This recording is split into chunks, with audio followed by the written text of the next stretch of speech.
Salut, c'est Cédric. Alors dans cette vidéo, je vais vous parler d'une pattern là qui a lieu en ce moment sur le SP500 et d'ailleurs sur la majorité des indices internationaux. Cette pattern, elle piège absolument tout le monde à chaque fois et vous allez voir qu'elle s'est répétée dans toute l'histoire des cotations, au moment des retournements de marché. On a eu plein de moments où les marchés piégeaient tout le monde.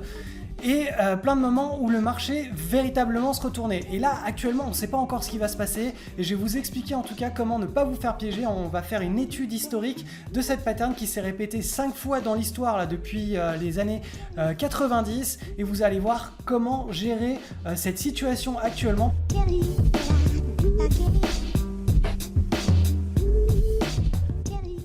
Ok, donc on commence avec l'analyse de cette pattern sur le SP500. On va voir un petit peu historiquement ce qu'elle nous a donné cette pattern parce qu'on l'a eu à de nombreuses reprises à proximité de pseudo-top de marché. On ne sait jamais vraiment si c'est un top de marché ou pas avant que le niveau que j'ai tracé en bas de support autour des 1860 points ne soit cassé. Alors là, ce qui se passe, typiquement, on a une forte tendance haussière. On a un range, il est cassé à la baisse et on a le premier pullback. Le premier pullback, typiquement, c'est on va chercher un niveau de support, on revient chercher le niveau de résistance ici.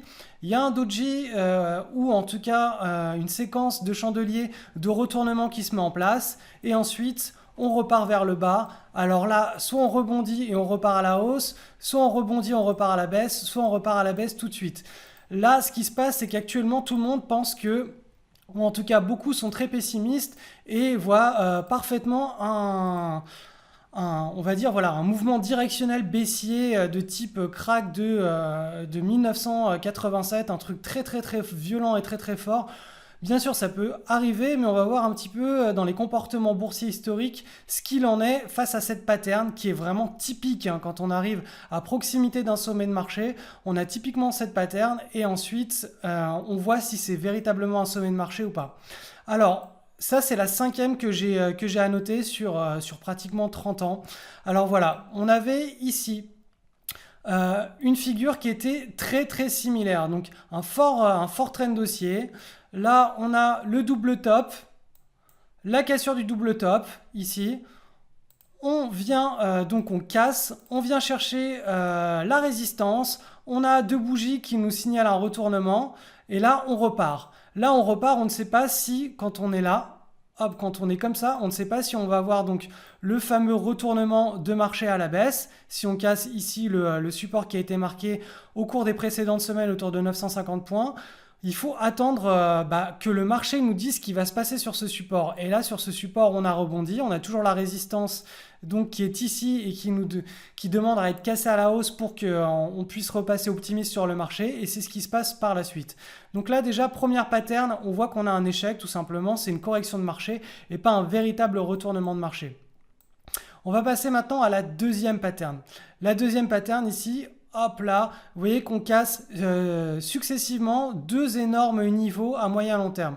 Donc là, on casse, on va tracer notre premier support ici, le rebond, ce qu'on appelle donc un pullback. Donc c'est exactement la même pattern mais avec plus d'amplitude. Donc là, on remonte, on a notre séquence de candlestick qui nous signale un retournement. Donc à partir de là, on se dit ok, là on a certainement trouvé le niveau de retournement, donc ça repart à la baisse et uniquement si là on casse, on pourra se dire qu'on entre dans un nouveau marché baissier. Et c'est ce qui s'est passé effectivement en 2001. Donc là vous voyez que la deuxième pattern, elle a été validée seulement une fois que le niveau de support a été cassé.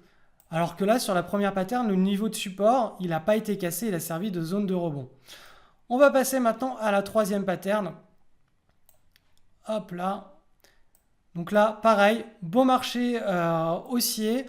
On dessine un double top. On casse ici. Hop, on dessine le premier support. On revient tester la résistance. Donc, zone de résistance. On voit qu'on a une bougie, ce qu'on appelle un avalement baissier, qui se forme. Donc là, on se dit, ok, on a atteint le niveau de résistance. On va maintenant surveiller le niveau de support qui est ici autour des 1270 points pour voir si on entre dans un marché baissier ou pas. Donc on attend. Là, on est sur le niveau. Bim, on rebondit. On ne casse pas. Et là, on repart au-dessus. Donc là, c'est un échec. c'est un échec en tout cas à court terme de la pattern. Puisque là, on n'est pas directement parti dans un marché baissier. Ce qui se passe ensuite, c'est que là, on repart ici, donc ce niveau de résistance qui est devenu support redevient résistance puisqu'on repasse à la baisse. Et c'est là, à ce moment-là, que le marché baissier peut se mettre, en tout cas le pseudo-marché baissier peut se mettre en marche. Donc vous voyez que là, cette pattern ici, là, qui est de tester la première résistance, elle n'est pas, elle est pas systématique, en tout cas, elle ne débouche pas systématiquement sur un marché baissier direct. Ça demande plusieurs validations, ça demande du range. Là, voilà, on repart à la hausse. Ok, donc là, on repart à la baisse puisqu'on recasse en dessous et on reclôture en dessous. Donc là, on repasse baissier. Et là, c'est seulement à partir de ce moment-là où ce niveau de support, il est cassé et qu'on rentre dans une véritable correction baissière. Donc, cette petite pattern-là, il faut la surveiller et actuellement, voilà, on est vraiment sur ce genre de pattern-là. Je vais vous en montrer une dernière. Hop, c'est la quatrième. Donc, je fais le zoom. Donc là, pareil, tendance haussière. On a une tête-épaule, une ETE. On casse le TE. Donc, hop, on casse. On revient chercher les niveaux de résistance. On a le doji retournement. À partir de ce moment-là, on peut se dire « Oula, ça sent mauvais, on risque d'aller en ligne droite sur un marché baissier très important. » Mais pour cela, on a le support des 1100 points à valider, donc à casser à la baisse. Là, ce qui se passe, c'est qu'on ne le casse jamais, qu'on est en train de dessiner un double creux et on repart à la hausse. Là, hop, on repart haussier puisque le niveau de résistance devient support, puisqu'on a recassé à la hausse ici et on a clôturé au-dessus. Là, on reclôture en dessous, donc on est dans un scénario de range maintenant. Et pour qu'on passe baissier, il faut que, hop, on passe en dessous de ce niveau de double creux qui a été dessiné ici, qui est le niveau de référence pour savoir si on passe dans un marché baissier ou pas. Et là, par la suite, on est repassé à nouveau dans un marché haussier. Donc là, vous voyez qu'on est exactement, mais vraiment exactement, c'est une pattern qui se répète et se répète encore et encore sur les marchés financiers. On est exactement dans cette pattern. Donc, hop, on a cassé, on est venu chercher le niveau de résistance. Là, pour que ce soit validé, il faut qu'on casse ce support et qu'on le casse en dessous. Et s'il n'est pas cassé, ce sera tout simplement un double creux. Donc le double creux, il risque de faire rebondir les cours jusqu'ici. Ici, sur ce niveau de référence, soit on casse par le haut et on redevient haussier sur les actions, soit on recasse par le bas et on repasse en range sur les actions. Et il faut que pour qu'on parte dans un marché baissier, il faut que ce niveau des 1870 points, il est très important celui-ci, il faut qu'il soit cassé. Il faut qu'il soit cassé en clôture à la baisse. Donc je le mets vraiment en gros, c'est celui-ci qui nous importe. Pour le moment, on est toujours dans un range et quand on est dans un range, on se joue les supports et les résistances. Et là, pour moi, le scénario le plus probable, en tout cas à court terme, comme on l'a vu historiquement, c'est que cette pattern, elle nous occasionne une zone de rebond sur ce niveau de support. Alors, on a beaucoup d'économistes et de prévisionnistes qui nous annoncent un cataclysme financier pour le mois d'octobre. Bien sûr, ça peut arriver, bien sûr, on peut le casser là direct la semaine prochaine et on clôture en dessous et là, ça s'accélère. Je ne dis pas que ça ne va pas arriver, je dis simplement que historiquement, on a davantage affaire à des zones de rebond ici, qu'on revient chercher ici, et que là, si on doit partir dans un marché baissier, ça se passe ici. Et que si on doit repartir dans un marché haussier, ça se joue ici. Donc ça, c'est la pattern qui, historiquement, nous permet d'adapter nos stratégies de trading à un environnement de marché qui est réaliste.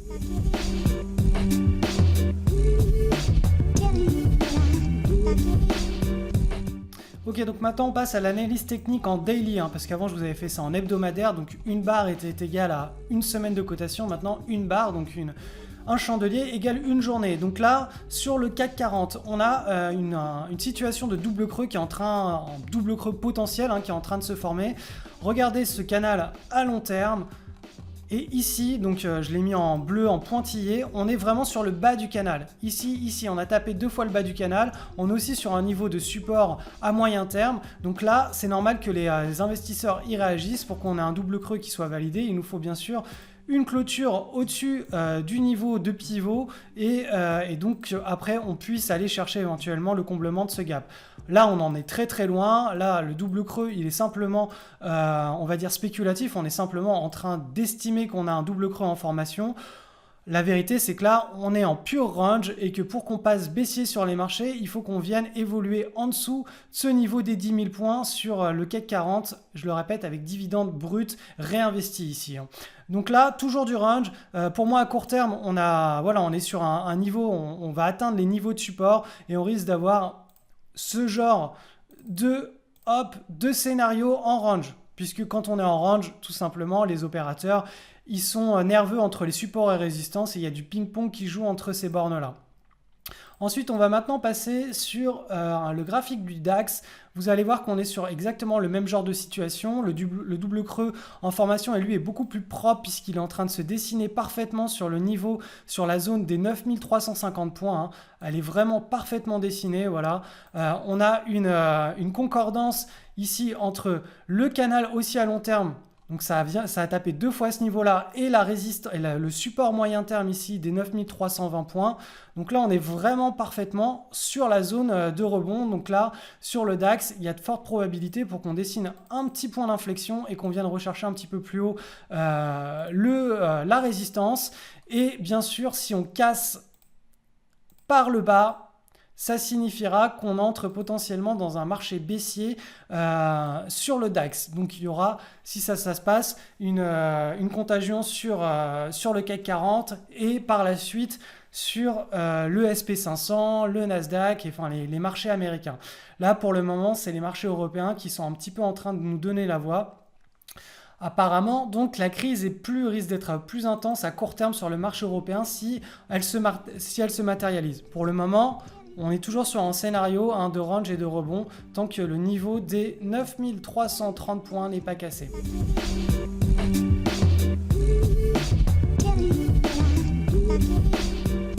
Alors cette semaine, je vais mixer un petit peu les plaisirs en vous présentant des opportunités à la hausse et à la baisse. Alors si on a le rebond de marché qui s'effectue, bien évidemment, ce sera les opportunités à la hausse qui vont payer. Actuellement, c'est les opportunités à la baisse. Je reçois pas mal de mails de mes traders qui traitent sur les requêtes de marché, m'expliquant qu'ils ont là toutes les positions qui sont neutralisées parce que forcément, quand on joue à la baisse, ça part très rapidement. On neutralise très rapidement sa position et puis après, on a juste à prendre ses bénéfices en suivant le plan de trade des requêtes de marché.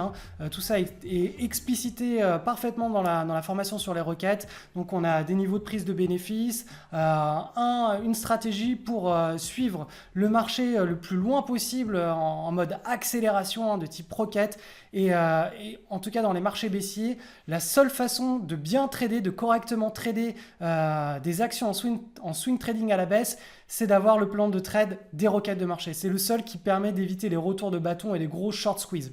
Allez, on attaque. Alors, le premier titre, c'est Trigano. Donc celui-ci, voilà, large base ici, on casse à la hausse, on a une belle tendance, on a une tasse avec une anse, le breakout ici 21 septembre, validé le 23 septembre, les volumes sont en augmentation, ça c'est un classique. Encore une fois, on est dans une situation de correction de marché et on est en range, donc prenez uniquement les meilleurs patterns possibles et quand vous entrez dessus, vous coupez 50% de votre position sur le R1. Donc là, typiquement, là vous êtes déjà en bénéfice et vous avez déjà un trade qui est neutralisé. Donc il n'est plus question de perdre de l'argent sur ce trade et ce trade est déjà gagnant sur 50% de la position puisque vous avez pris vos bénéfices. Le reste, vous le suivez avec votre plan de trade classique. On a le titre SQI. Alors celui-ci, pareil, on se libère d'une large base, donc ici, là, 15 juillet 2015, là on construit une nouvelle base. Ici, on a eu hop, une feinte et bim, on est parti à la hausse avec des énormes volumes. Donc ça peut être jouable. Ensuite, on a sur le NYSE, alors celui-ci en type marché baissier. Donc là, ce qui se passe, c'est qu'on a une pattern hop de type rocket. On a un bon momentum à la baisse.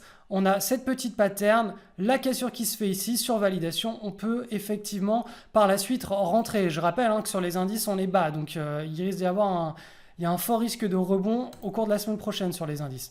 Idem ici. Ce qui est intéressant sur ce genre de pattern, c'est qu'on peut faire un petit peu plus d'analyse technique. Donc là, vous voyez qu'on a le canal haussier, hop, qui est cassé à la baisse ici, avec un cap baissier. Là, on a la première consolidation et là, on a la rupture à la baisse. Donc, hop, si on valide, boum, on peut shorter ça. Ensuite, là, il y a beaucoup moins de liquidité sur ce titre. Ce titre est en train de nous dessiner une tête et épaule. Donc, d'un point de vue de chartiste, voilà, là, on a l'épaule.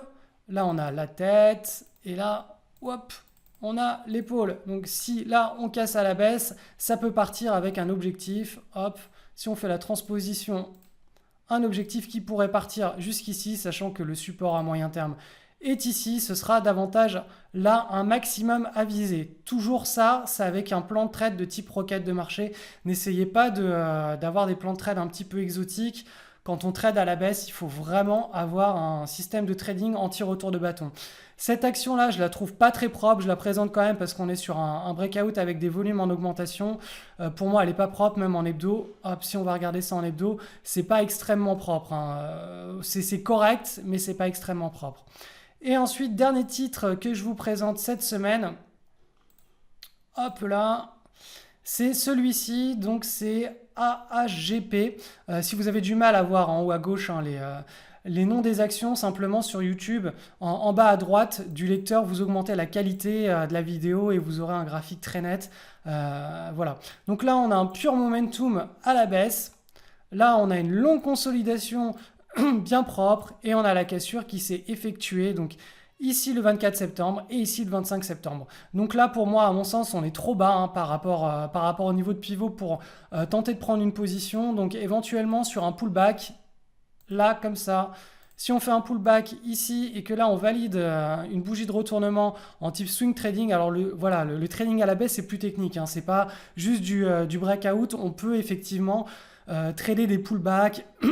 Ça, je ne l'enseigne pas dans les formations. Je vais certainement créer un atelier swing trading à la baisse au cours des prochaines semaines. Si le marché se retourne à la baisse, je ferai un petit atelier sur ces stratégies pour que vous puissiez en profiter. Et que moi aussi je puisse en profiter davantage, parce que quand on trade à la baisse, il y a beaucoup moins d'opportunités qui sont intéressantes, donc il faut trouver des points d'entrée qui sont extrêmement peu risqués pour éviter toutes ces histoires de short squeeze et de neutraliser en tout cas la volatilité par rapport à nos prises de position.